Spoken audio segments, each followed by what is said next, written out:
47 में से 47 को माइनस करूंगा तो मुझे क्या मिलेगा, 0। क्या मिलेगा, 0। उसके बाद यहां अब मैं 62.5 में से 47.5 को माइनस करूंगा तो मुझे क्या मिलेगा, 15 मिलेगा।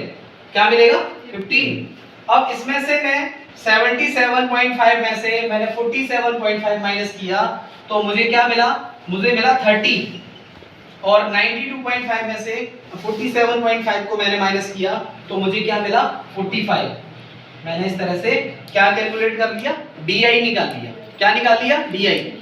आपको ये ध्यान रखना है कि प्रत्यक्ष विधि में सिर्फ हमें FI इंटू XI निकालना है, ठीक। लेकिन कल्पित माध्य में डिफरेंस सिर्फ इतना है कि वहां पे हमें एक स्टेप और यानी एक कॉलम हमें DI का बनाना है।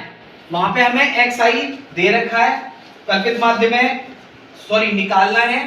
FI हमें दे रखा है, वर्ग अंतराल हमें दे रखा है। वर्ग अंतराल से हमने XI को निकाल लिया क्योंकि इन दोनों का सम किया और 2 का डिवाइड कर दिया, मुझे XI मिल गया, ठीक।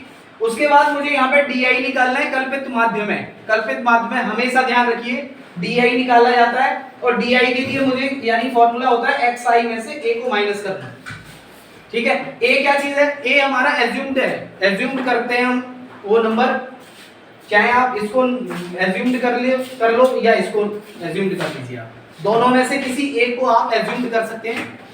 और आपको एज्यूम करने का एक और तरीका बताता हूं कि यहां से काउंट कर लो 1 2 3 4 5 6।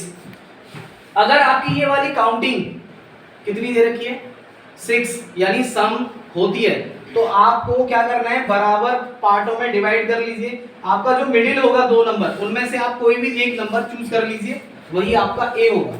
और अगर मान लीजिए यहां विषम होते यानी हमारा कैसा होता, ऑड अगर काउंटिंग होती इसकी, तो मैं क्या करता, सीधा मिडिल मिल जाता मुझे A, उसको फिर मैं A मान लेता।